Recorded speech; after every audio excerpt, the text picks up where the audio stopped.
नमस्कार। स्वागत है आपका द न्यूज लॉन्चर पर। मैं हूं अशोक वानखड़े, लेकर आया हूं एक खास कार्यक्रम। आज सुबह सुबह पार्लियामेंट में हंगामा हुआ चिदम्बरम के उस बयान पे, जिसमें चिदम्बरम ये कहते हुए बताए गए हैं कि जो आतंकी थे वो होम ग्रोन थे, पाकिस्तान से आए नहीं थे। भले ही उन्होंने पाकिस्तान का नाम नहीं लिया।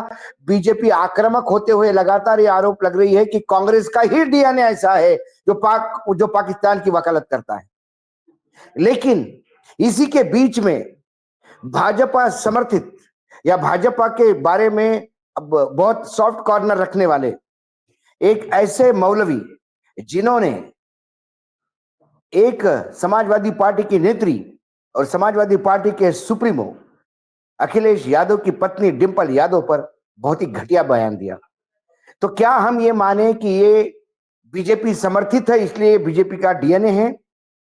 चलिए, हम बीजेपी जैसी घटिया बात तो कर नहीं सकते। क्या वाकया हुआ ये आपको बताते हैं। ऑल इंडिया इमाम एसोसिएशन के अध्यक्ष मौलाना साजिद रशीदी इस समय सुर्खियों में बने हुए हैं। मौलाना ने सपा सांसद डिंपल यादव को लेकर भद्दा कमेंट किया। इसी के बाद उनके इस बयान की आलोचना की जा रही है। साथ ही मौलाना पे मुकदमा भी दर्ज किया गया है। मौलाना साजिद रशीद एक बार फिर अपने बयानों के चलते सुर्खियों में है, क्योंकि उन्होंने जो बयान दिया वो बहुत ही शर्मनाक है। मौलाना Sajid Rashid all India imam association के अध्यक्ष हैं। वे अक्सर देश के कई मुद्दों पर बयान देते दिखाई देते हैं। साथ ही कई न्यूज डिबेट में वो अपने आप को बैठे हुए पाए जाते हैं और देश भर के सभी मामलों में अपनी राय देखते हैं। इस बार मौलाना के इस बयान से उनकी मुश्किलें बढ़ गई है। उन्होंने एक टीवी डिबेट के शो में ही दिया था। हाल ही में ऐसा पहली बार नहीं हुआ कि मौलाना ने कोई विवादित बयान नहीं दिया हो। विवाद और मौलाना का चोली दामन का साथ है। मौलाना ने क्या बोला? एक वीडियो की एक टीवी न्यूज डिबेट में का शो है। हाल ही में दिल्ली सांसद मार्ग में मस्जिद में सपा की एक बैठक हुई थी। मस्जिद में इस बैठक में अखिलेश यादव, डिंपल यादव, इकरा हसन समेत कई नेता मौजूद थे। मस्जिद में हुई इस बैठक को लेकर टीवी शो में डिबेट हो रही थी। मौलाना ने इस दौरान बैठक की तस्वीरें दिखाते हुए डिंपल यादव के कपड़ों पर कमेंट किया। वीडियो में मौलाना रशीदी ने कहा कि बैठक में दो महिलाएं बैठी थी, एक इकरा हसन जो सर ढक कर बैठी थी और डिंपल यादव के पहनावे पे कमेंट किया, जिस पर लेके विवाद छिड़ गया। मौलाना की इस टिप्पणी को लेकर कई महिलाओं ने भी आवाज उठाई और इसकी निंदा की। मौलाना की इस भद्दे कमेंट की वीडियो सोशल मीडिया पर तेजी से वायरल हो गई। मौलाना की टिप्पणी को लेकर विरोध हो रहा है, महिलाओं में भी रोष दिख रहा है। मौलाना के खिलाफ लखनऊ के विभूति खंड थाने में रविवार देर रात मुकदमा दर्ज हुआ। मुकदमा समाजवादी पार्टी के नेता प्रवेश यादव के तहरीर पर दर्ज हुआ। मौलाना रशीद पर रशीदी है पर बीएनएस की धारा 79, 196, 197, 299, 352, 353 और आईटी एक्ट के धारा 67 के तहत मामले दर्ज किए। केस संख्या 290/25 के तहत मुकदमा दर्ज है। एफआईआर में दर्ज धाराओं में महिलाओं के सम्मान और सार्वजनिक शांति से जुड़ी हुई है। इंस्पेक्टर सुनील कुमार ने मुकदमे की पुष्टि की। साथ ही मामले की जांच शुरू की जा रही है। मौलाना हमेशा विवादित बयान देकर सुर्खियां बटोरते हैं। फरवरी में दिल्ली विधानसभा के चुनाव के बाद मौलाना रशीद ने एक वीडियो में बीजेपी को वोट देने का दावा किया और तुरंत अमित मालविया, जो आईटी सेल के हेड है, सोशल मीडिया के अपने एक हैंडल पर एक पोस्ट में यह वीडियो शेयर करते हुए कहा था। ऑल इंडिया इमाम एसोसिएशन के सजीद रशीदी ने कहा कि उन्होंने दिल्ली विधानसभा चुनाव में बीजेपी को वोट दिया है। अगर मुसलमानों ने बड़े पैमाने पर बीजेपी का समर्थन करने लगे तो तथाकथित धर्मनिरपेक्ष दलों को चिंतित होना चाहिए। वक्फ मामले को लेकर भी उन्होंने कहा था कि मैं सरकार से अपील करता हूं कि जो भी कोई वक्फ को लेकर मुसलमानों को सड़क पे लाने की बात कर रहा है, उन सभी की वक्फ प्रॉपर्टी चेक की जाए, देखा जाए कि उनके पास कितनी प्रॉपर्टी है। एएनआई से बातचीत के दौरान अखिल भारतीय इमाम एसोसिएशन के अध्यक्ष रशीदी ने कहा कि शिवाजी महाराज ने मराठों के कई राजाओं के मारा था, उनके राज्य पर कब्जा किया था। शिवाजी महाराज की कोई बड़ी उपलब्धि नहीं है और उनको इतना बड़ा बताया जाता है। भारत के महाराणा सांगा बाबर को ले आए थे और महाराणा सांगा ने कई राजपूत राजाओं को मारा था। ये ऐसा कुफड़ इंसान यदि वो बीजेपी का समर्थन करता है तो बीजेपी उसका वीडियो शेयर करके मुसलमान भारतीय जनता पार्टी के साथ है, ये बताने का प्रयास करते हैं क्योंकि एक रशीदी ही मुसलमानों को सबको रिप्रेजेंट करता है, ऐसे बताते हैं।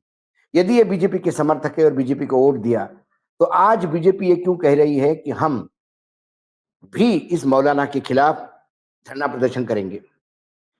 जब बीजेपी ने खुद कहा कि हम इस मौलाना का विरोध करते हैं और इसके खिलाफ हम आंदोलन छेड़ेंगे, उसको लेकर डिंपल यादव का एक बहुत ही वेल कैलकुलेटेड बयान आया।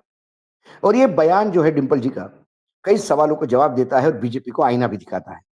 Reacting protest on all India imam association president Maulana Rashidi derogatory remark against her, Samajwadi party MP Dimple Yadav says, क्या कहा डिंपल जी ने? It's good what is happening, it's good that FIR was registered, it would have been better if they would have protested when the incidents against women happened in Manipur. मुझे अच्छा लगा कि ये विरोध कर रहे हैं। मुझे अच्छा ये भी लगा कि एफआईआर भी दर्ज हो गई है। लेकिन जैसा मुझ पे कुछ कमेंट करने पे एफआईआर दर्ज होती है या विरोध किया जाता है, मुझे बहुत अच्छा लगता कि मणिपुर में जो महिलाओं के साथ हो रहा था और जब ये बातें बाहर आ रही थी, तब इन्हीं नेताओं ने उसकी भी निर्वसना की होती। आफ्टर ऑपरेशन सिंदूर, डिंपल जी ने कहा, incident remark against all arm forces officer, it would have been better if they had stood against it. जब शाह नाम के एक विजय शाह, अमित शाह नहीं, विजय शाह, जो मध्य प्रदेश में कैबिनेट मिनिस्टर है, उन्होंने एक जाबाज ऑफिसर को, महिला ऑफिसर को आतंकियों की बहन कहा, तब भाजपा को वाकई उस महिला ऑफिसर के लिए खड़ा हो जाना चाहिए था। मणिपुर में महिलाओं की इस्मत लूटी जाती है, भाजपा चुप रहती है। संसद में अविश्वास प्रस्ताव लाने के बाद भी चर्चा नहीं होती। एक जाबाज अधिकारी जिसका पूरा परिवार झांसी की रानी से लेकर आज तक जो आजादी की लड़ाई के लिए अपने आप को समर्पित करता है, जिसके परिवार में सब डेकोरेटेड ऑफिसर्स है, उस महिला को आतंकियों की बहन बोलने वाला वो मूर्ख विजय शाह अभी भी कैबिनेट में बना हुआ है, तब आपने विरोध क्यों नहीं किया? क्योंकि ये एक सिंपैथी है। एक तरफ मौलवी को उसकाना, उसको हमेशा साथ देना, तो क्या यदि मौलवी का डिंपल के खिलाफ दिया हुआ बयान बीजेपी को विरोध करने के लिए मजबूर करता है, तो क्या ये मानते हैं कि आदमी गलत है? जो आदमी गलत है उसका आप समर्थन कैसे ले सकते हैं? या उसके समर्थन देने पे आप उस वीडियो को ट्वीट कैसे कर सकते हैं? डिंपल जी ने क्या कहा, ये वीडियो भी आप देख सकते हैं। मैम, साजिद अरशदी की जो स्टेटमेंट रही है उसको लेके क्या कहेंगी? एफआईआर भी उनके अगेंस्ट हो गई। नहीं, अच्छी बात है जो भी कार्रवाई हो रही है, और सही है, अच्छी कार्रवाई एफआईआर हुई है तो अच्छी बात है। ने आपके समर्थन में प्रोटेस्ट किया था उनके अगेंस्ट महिलाओं। अगर अच्छा होता, जब मणिपुर जैसी घटना हुई थी, जो सोशल मीडिया में जिस तरह के फुटेजेस आए थे, अगर इसी तरह वो प्रदर्शन करती मणिपुर घटना को लेके, महिलाओं के साथ खड़ी दिखाई देती, और जिस तरह हमारे भारत में जो अभी जो सिंदूर की जो ये पूरा जो ये लड़ाई छिड़ी, और जिस तरह से भारतीय जनता पार्टी के नेतागण, बड़े बड़े मंत्री मंचों से किस तरह की बयानबाजी करी हमारे फौज के अफसरों के लिए, अगर उनके साथ वो खड़ी दिखाई देती तो मैं समझती हूँ ज़्यादा अच्छा होता। कुल मिलाकर बीजेपी को ऑपरेशन सिंदूर के दौरान पार्लियामेंट में अलग अलग इश्यूज चाहिए जो ऑपरेशन सिंदूर से दूर ले जाए। कभी चिदंबरम का बयान होता है, अभी डिंपल यादव जी के खिलाफ की गई एक भद्दी टिप्पणी, और इसका विरोध पार्लियामेंट में हंगामा से होगा, और ये बीजेपी करेगी विरोध, और देश को बताने की प्रयास करेगी कि बीजेपी कोई राजनीतिक नहीं करती। यदि विपक्ष के भी महिला नेत्री पे कुछ कटाक्ष होते हैं तो बीजेपी साथ में खड़ी हो जाती, लेकिन ऑपरेशन सिंदूर की बात नहीं करेंगे। वो बात नहीं करेंगे कि ऑपरेशन सिंदूर के बाद पूरे विश्व को ब्रीफ करने वाली वो जाबाज महिला अधिकारी कुरैशी, उसको आतंकियों की बहन कहने वाला विजय शाह आज भी कैबिनेट में क्यों है? इस बात का कोई जवाब बीजेपी के पास नहीं होता। बीजेपी के अक्सर सवालों के जवाब नहीं होते। जब आप सवालों के जवाब पूछते हैं तो बीजेपी हंगामा करने के लिए कोई कारण ढूंढती है, फिर वो चाहे विपक्ष के महिला नेत्री के खिलाफ किया गया बयान हो या फिर किसी पार्टी के किसी नेता ने, जो पार्टी के किसी पद पे नहीं है, उसका बयान हो। यही सुरक्षा कवच होता है बीजेपी का। डिंपल जी ने अपने ट्वीट कह के, अपना वक्तव्य देके बीजेपी को आईना दिखाने का प्रयास किया, लेकिन क्या भाजपा आईना में देखने को तैयार है? वो तो अपना पुराना फोटोग्राफ देख के उसी को आईना समझते हैं। आज इस विशेष कार्यक्रम में इतना ही। कल फिर आता हूँ किसी विषय के साथ। तब तक के लिए नमस्कार। देखते रहिएगा न्यूज लॉन्चर।